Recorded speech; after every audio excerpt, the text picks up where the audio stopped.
Now, on your page 8 and 9, right before you introduce the Homemaker, or when you reaffirm the Homemaker and the Homemaker Plus 8, you kind of re-explain what they come right before you give them the price. It says, let me show you what you get. Now that you've introduced the 3 sets, you've introduced the concept of the kitchen, you went through the names and uses, now it comes time to close. Instead of just going back to the Homemaker, which would be kind of weird, you just showed them all this big stuff and now you try to sell them the Homemaker set. Just ask them, which of these 3 sets did you like best? And so on here I have the specific verbiage. So Ms. Jones, double the quality, double the value, you'd expect it to be double the price. And at double the price, you'd be looking at over $3,000 for a set of Cutco. But let me show you what you get. These are the 3 sets we talked about before. Your basic set brings 8 table knives. You get a free cutting board and a sharpener with it. The family set brings 10 of the table knives, or you can upgrade to the steak knives. It brings that cheese knife you really liked, or those scissors that I showed you, or that hearty slicer for when your husband's barbecuing. And you get all 3 cutting boards, small, medium, and large. By the way, I think the cutting boards are one of the most undersold items that Cutco makes. Because cutting boards are something people are buying over and over and over again, just like everything else for the kitchen. Did you know that once our cutting boards wear out, they can mail them to New York and they replace them with brand new ones? They don't refurbish them, they don't do any of that, they just replace it with new ones. Imagine if every time your cutting board wore out, the company just mailed you a new one. Isn't that kind of crazy? But that's what they do. And so Ms. Jones, you don't have to buy another cutting board. You're gonna have the same one forever. So you get all 3 sizes with that. By the way, the cutting boards, if they ever stain, you ever get like from mango or pineapple, you can put some bleach on the cutting board and it'll come super, super white. That's a nice tip to give to your customers as well. And then Ms. Jones, of course, we have our complete set. This brings a full setting of 12 table knives, that 4-inch paring knife I know you really like, that raw meat knife that I showed you, and you get all 3 cutting boards as well. So which of these sets did you like best? Based on their answer, that's the price you go to show them, okay? So that's the only little change in the close, is as opposed to reviewing the Homemaker set, you review all 3 sets and ask them which one that they like, and then you show them the price for that. When I'm quoting prices, another little tip, and this is one of these super secret ninja moves that we use as CSPs. If you go onto the Cutco website, you look at the price for the Homemaker, it doesn't say $12.12. It says $14.01. Because that's the price if you purchase the pieces individually. So that $14.01 price is if they kind of bought Cutco little by little, which a lot of people will do. They start off with a couple pieces and they grow. But what happens is that set that would have cost them $1,200, since they bought it little by little, ends up costing them $1,400. So when I share the prices with my customer, the first price I show them is the full retail price. And that's the full retail value of what the set costs. So I tell them, Ms. Jones, if you were to buy this set little by little, just a couple pieces here, a couple pieces there, it would be $1,400, or $1,401. But the nice thing is, since it's a set, it comes discount. Plus you get a free cutting board, and you get a sharpener. The nice thing about the cutting board is if it ever wears out, once it gets beat up, mail it back to the factory, they replace it with a new one, just like everything else that we make. And it's only $12.12. And of course, you don't have to pay for it in full. The payments are only $235 a month.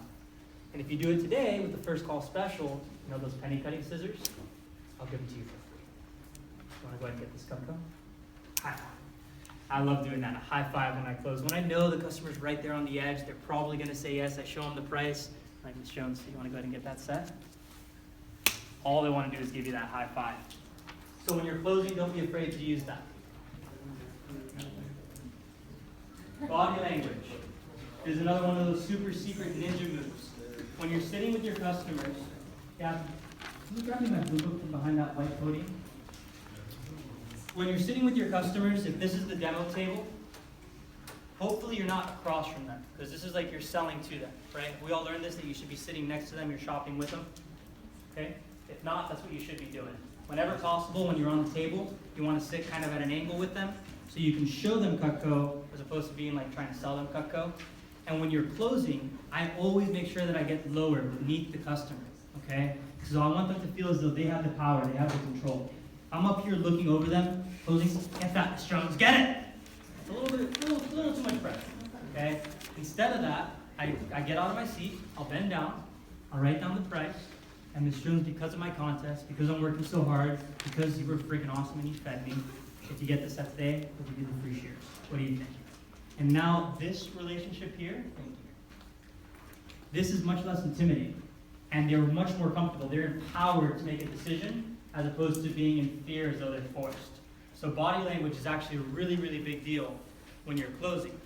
Confidence is a really big deal when you're closing. Because if you're not sure they should get it, how could they be sure? If they're on the fence and they're not 100% confident, how can they, if you're on the fence and you're not confident, how can you expect them to be? So body language when you're closing is a big one. We talked about 3 closing lines. Write it down. If you're not writing down prices, I don't know how you're selling Cutco. Cutco is selling for you. You're not selling Cutco. If it's not on paper, it's not clear. If they're confused, a confused mind will never buy, right? And so it's got to be clear. It's got to be on paper. They have to know exactly what they're getting and have there be no questions whatsoever when you're doing that. These prices might be a little bit outdated. Are they? No. So see here you have the retail value, what it would cost if you bought it little by little over time, the set discount, and the payments. It's a really great, clean way to write it out. And that way you get that lower, lower, lower, and the final payment number.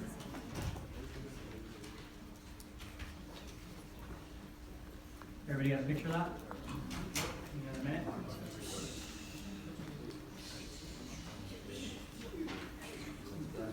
Just write, if you haven't been writing your prices this way, then this alone was worth the trip out here, yes? All right.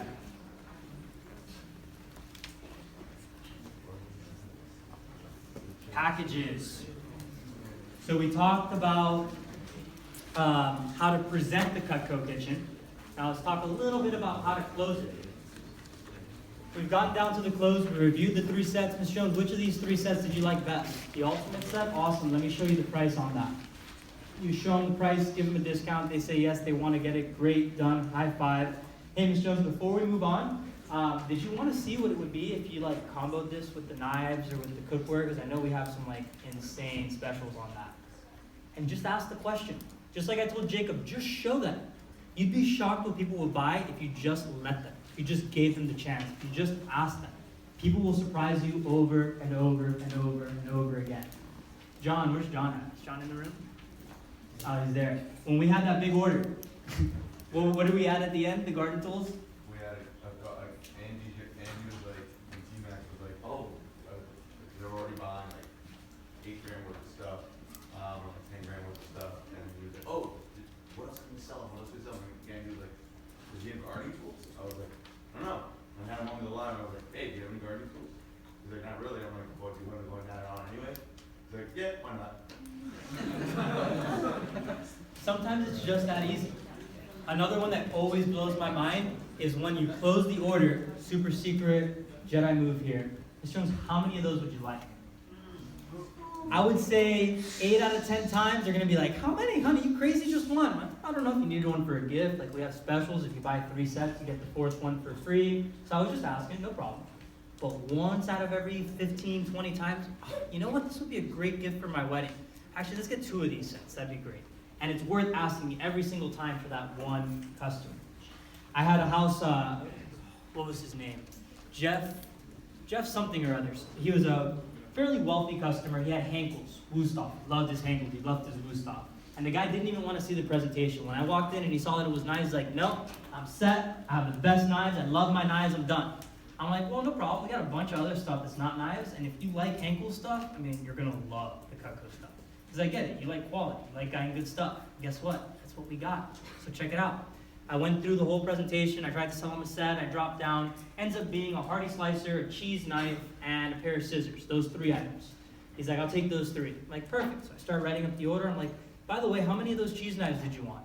He's like, well, just one. I'm like, well, I just asked because I know you have the house in the Keys, and then you mentioned you have that other house in Carolina, and you were telling me how much you have like entertaining stuff in the Carolina, so I figured you'd at least want a cheese knife for there. Maybe one for the Keys too. He's like, it's not a bad idea. All right, let me get 3 cheese knives. I'm like, cool, how many of the hearty slicers did you want? The barbecue one. He's like, I do most of my barbecuing in the Keys, so let me get 1 for there, 1 for here, 1 for up north, and then this will be my friend loves to barbecue. Can we engrave it? Okay, 4 barbecue sets. And it was ended up being like 5 scissors. This was a $1,000 order on 3 pieces because I asked, how many of those would you like to get, right? These are the little things that make a big difference.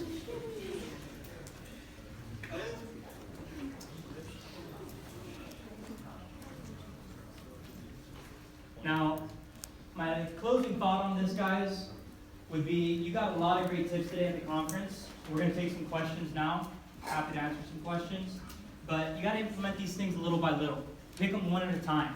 But if you're not dedicating at least 30, 45 minutes to improving your skill set every day right now, you're just missing out on business. It needs to start with referrals, because that's the most important part. As sexy as all this closing stuff is, it doesn't do you any good if you don't have anybody to close, right? And so getting on that recommendation approach, first off, is most important. Then learning your close. Then learning your names and uses. Getting all these tools set ready, so that when you're with the customer, you don't know what you're gonna have to pull out of that tool shed. But when you need to, you have it. You know what that customer needs. You can find that specific thing they need to hear and help them feel good about buying their Cutco. So let's take some questions. Sure. All right, so let's take some questions. What was the largest Cutco order you've ever had? Largest Cutco order I've ever had was probably that order in December, and I think it was the appointment I sold $11,000 on. I think the big order on it was like $9,000, but I had 2 or 3 other customers there that also bought from me. What's the biggest actual customer, one customer in the box? Instead of the one you use, about $25,000. What's the biggest thing to keeping this enthusiasm through a virtual presentation? Good question. So how do you translate all of this to a virtual appointment? I didn't show you guys a single night, but you already told me how fired up you are about Cutco. So what does that tell you? You don't really need it to sell it. What you need is the enthusiasm. And on the phone, you need that much more of it. The videos are crucial, okay? You gotta show them the videos. I would say testimonials, sharing stories on the appointment, stories on a virtual demo is that much more important, because stories have that emotional connection, right? And so you need to be able to connect with them, which can be a little bit more challenging on the phone. But when you bring up those stories, it's really important. So testimonials, stories, and even more enthusiasm would be my response to that.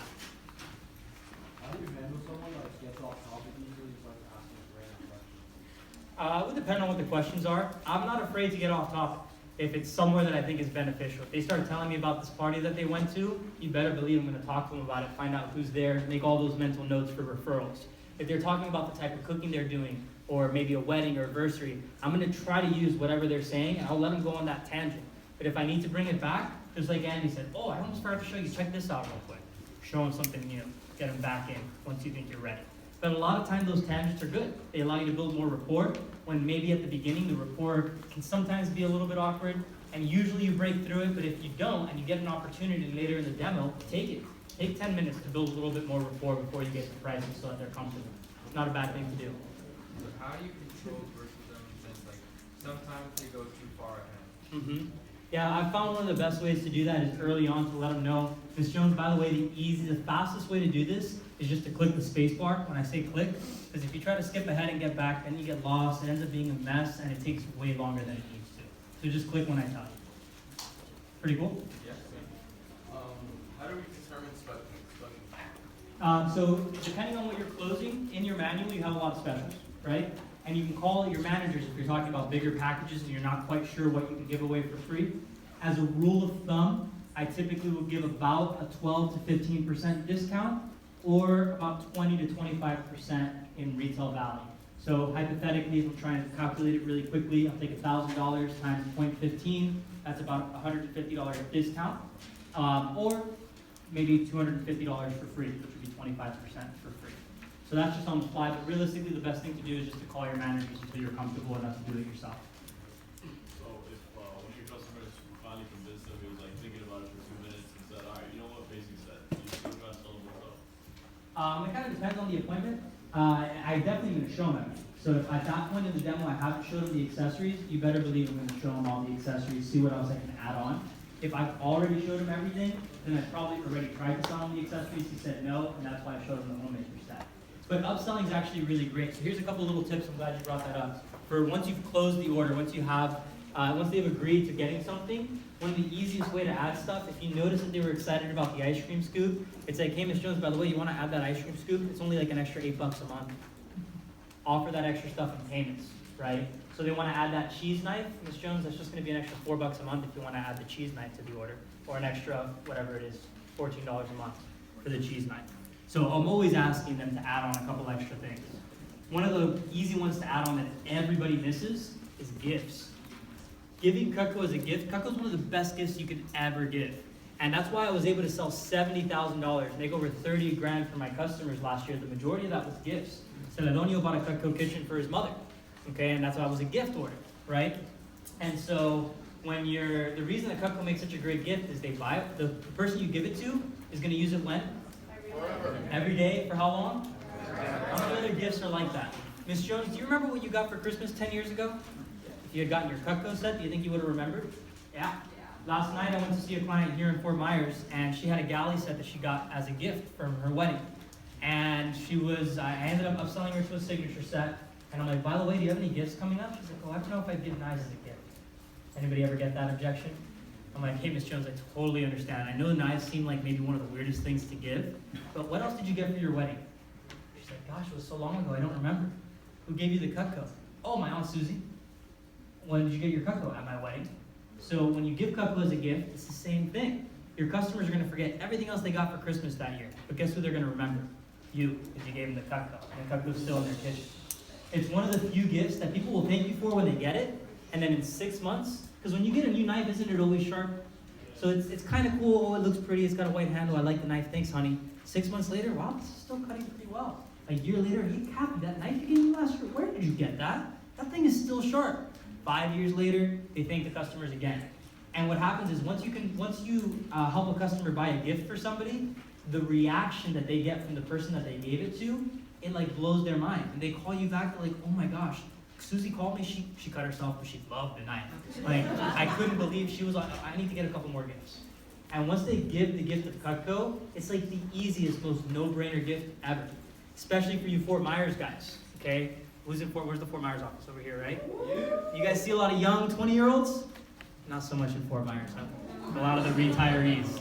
And so gift giving is a huge one. And most of your clients in this area have family in other places in the U.S. So if you guys have customers that have family members in other places, you can actually sell a Cutco gift set or set, have it gift wrapped, put a custom card on the inside, and ship directly to the person that's getting the gift. So it shows up in their home, gift wrapped with a card inside, done. One of the reasons that my customers love to buy Cutco from me is they can do it via text. Hey, I need to order another one of those sets. Can you send it to this address? I'm not going to be there for the wedding. Easy, done. Gift wrap, card on the inside, finished. And so that's a really great service that we offer for our customers. If they're not going to be able to see somebody for a wedding or a birthday, they want to send a gift, it's no problem, we take care of that for them.